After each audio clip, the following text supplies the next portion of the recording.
recently aged out with the 2019 Mandarins over the summer and 2020 Pulse Percussion this winter. So I'm currently a media composition student at Cal State Northridge, which means I'm studying to write music for film and television.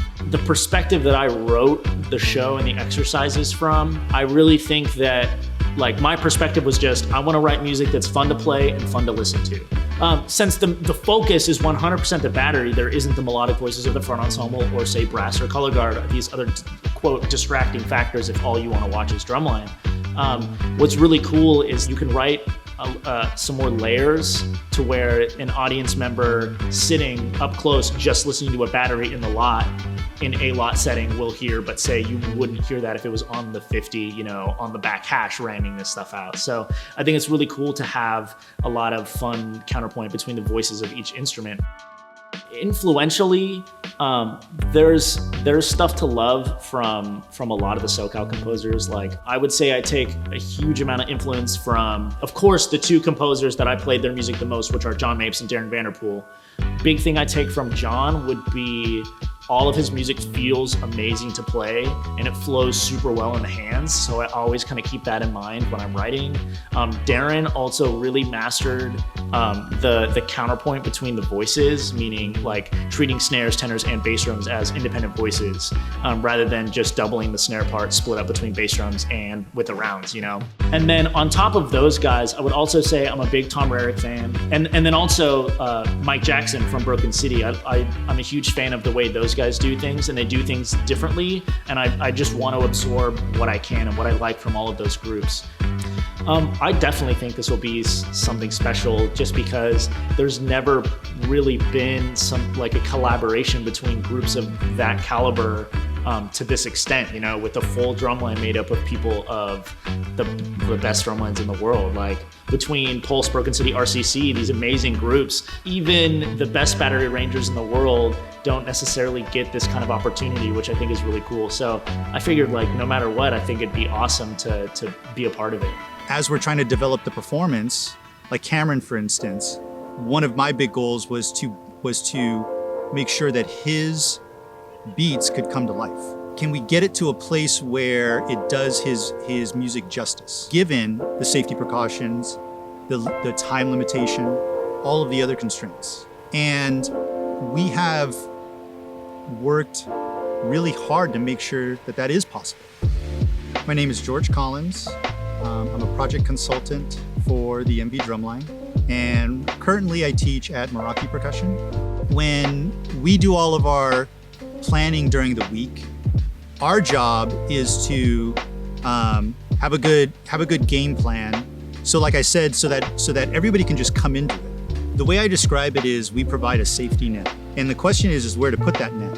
With all of our experience, we could obviously do everything for them. We could run this normal rehearsal, tell them what to do, and they could be we know how to do that. But because of the spirit of Marching Vlogs, we wanted this to be run by the members. So we need to move the safety net back a little bit and let them know here is a little bit of the mindset that you need to have. And then we back away and we allow them to do it because they can, clearly, The period of time that students engage in this activity is a really important time as far as their brain development. We ask our students to be hyper-focused on, playing a piece of music or an exercise or whatever. And we ask them to do it over and over again. But to think that is going to be isolated is naive. Because what else is being reinforced is how do they feel during it? And what are they doing mentally as far as a process internally to be able to create that? What fires together, wires together. So how you feel when you play, those things are being cemented. And how you feel can become permanent in both good ways and bad ways. If you are beating yourself up constantly or telling yourself that the only way to get better is to harp on everything negative that's happening, is to, not do it unless it's 100% right.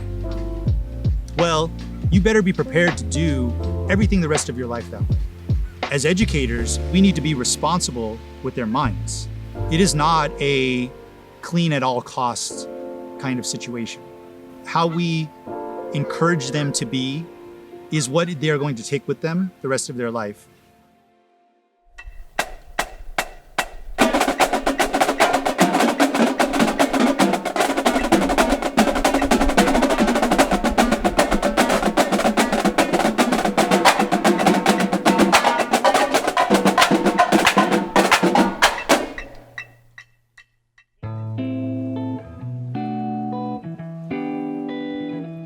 I don't know that anybody was really afraid that the quality level would get lowered because there isn't competition involved. But I think people were curious to see what would happen. The overall feelings towards our special day, whether it's finals or our one performance, is going to have kind of the same weight throughout the season, however long it is. No matter what, we all have a high standard. It's like if you're going to do something, if you're going to perform in public, whether it's in a competitive setting or not, you want to play as well as you can.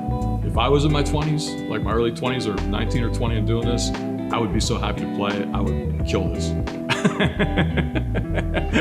All right, so my name is Glenn Crosby. I taught the Garfield Cadets, also the Cadets, 85, 86, went to Santa Clara, Blue Knights, Glassman, a bunch of other groups. And then ended up back with Santa Clara. I spent about 13 years with Santa Clara, I think. And then spent a few years with Crown. And with the indoor stuff, I started getting into the indoor stuff in 09 when my daughter was at Los Alamitos High School. Yeah, so that got me into that. And then I ended up teaching Pulse for about 10 years or so. Right now, it's UCLA and Pacific Crest. The things that have influenced me, it's interesting. I went through a long period of time where, like, I don't have a college degree. Everything that I've learned has been through experiencing teaching and being kind of tossed in the deep end. Ralph Hardiman, when I first started working with him, or actually even with Tom Hannon going back to 85 with cadets. We had a really inexperienced group. Years later, I had some students from those groups, one in particular who's a composer in LA now, sent me a book called An Actor Prepares. And he said, read this is what you do. And it takes you on a journey basically from the perspective of a young actor going to study with a really famous Russian director. And there's so many parallels you can draw from what's in that book to any performance activity. I think some of the things like with drum corps or marching band, all pageantry arts in general, sometimes you get everyone's got a smile on their face, but it doesn't really translate into something that you can feel. It's just kind of like they're doing it because they're told to do it. If you're going to make a face, it should be the music that goes through you that brings that smile to your face. It's the soul that's going to create that, the whole mechanism to be able to perform. So rather than, I always think from the inside out rather than the surface stuff. And what do I think the most important characteristic of a teacher is? Vulnerability is a good one. You have to show your human side to the people that you're working with. If you want them to be on your side, being vulnerable, having no ego about what you're doing, it's not about you. You're teaching life skills through music, and you want the best for your students. And the best is for them to walk away from it having enough skill to survive in life. Yeah, it will be interesting to see how things, if they do change. I do believe things are going to change. I'm not sure how yet, but I think it's going to fall more on the side of we need to play for the joy of playing and not worry about the competitive side of things. When I've actually done little surveys with members, I just ask the question, why do you do this? Why do you do drum corps? And everyone said, because I like playing being with my friends, performing, and not one person said the competition. Again, it's just about the joy of playing. The playing and performing, whether it's even performing for yourself, which should be the number one priority, or for an audience, whether it's live audience, online. That's the whole thing, is like there might have to be an extended period of time where we're only doing stuff, live streaming. I don't know, I think the people that'll survive this and have the most fun are the ones that can adapt to the situation that you're in.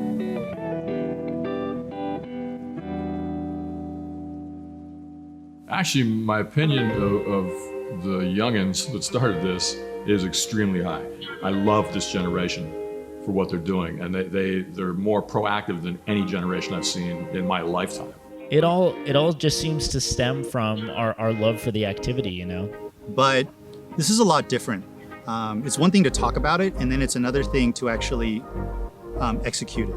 I would say for me, like the first thing I thought of was like, how are we going to get equipment? Like what ensemble is going to be able to help us, you know?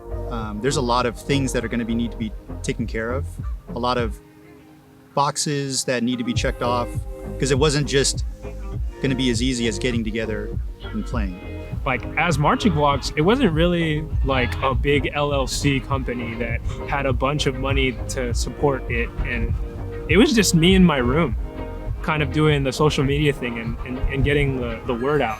Hi, my name is Sergio Bravo. I co-founded Marching Vlogs, and I guess I'm the program coordinator for the Marching Vlogs Drumline. Marching Vlogs started really back in 2018 when I was aging out at Mandarins. I don't remember who it was, but somebody was like, wouldn't it be cool if somebody vlogged and documented their entire summer experience? And I was like, oh, I could do that. We're so young, and we can only do this for so long. And I wanted something to look back on when I was older. How it relates to the drumline is this whole project has just been about people and their craft and what they're able to bring to the table and seeing that flourish. What's interesting is, like, as this process has gone on, the performers have really like taken a driver's seat. They're all doing things, and that in itself is a moment that kind of relates to the Marching Vlogs mantra, like it's for the member experience. So a huge turning point for the drumline and the process and the ideas really happened when we told Glenn Crosby about the idea. He was, I mean, from his words, he was immediately like, yeah, I'm down. And that was cool. But once he started telling us, like, I'm gonna start hitting PC up, I'm gonna reach out to Stuart, and I'm gonna do X, Y, and Z, a lot of our worries became excitement. And once we had like a full package of where we were rehearsing, what drums we were using, when and where that was going to happen, the logistics behind it, once all that was set up, it was kind of like, now it's the members. Members are now taking over.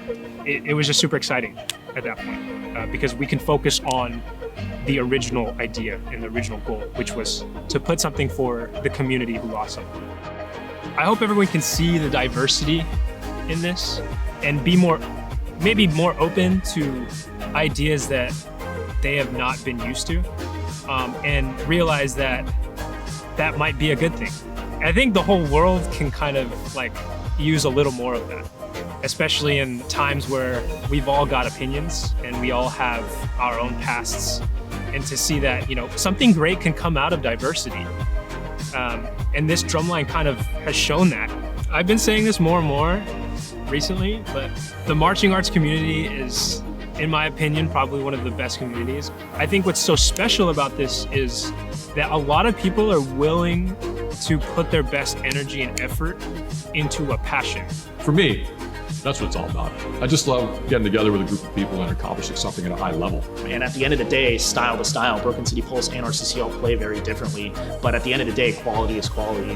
The point of doing this is to get back a little bit of what's been taken away. And raise money for people that can't eat, you know, that don't have enough money to buy food. What a great idea. You know, nobody did this for money. Like, nobody did this for anything other than a bigger cause. In my opinion, I feel like the best products come from that. And so I hope that this kind of inspires this community that is so driven by passion, that they can take that passion and make something of it and realize that that is a potential.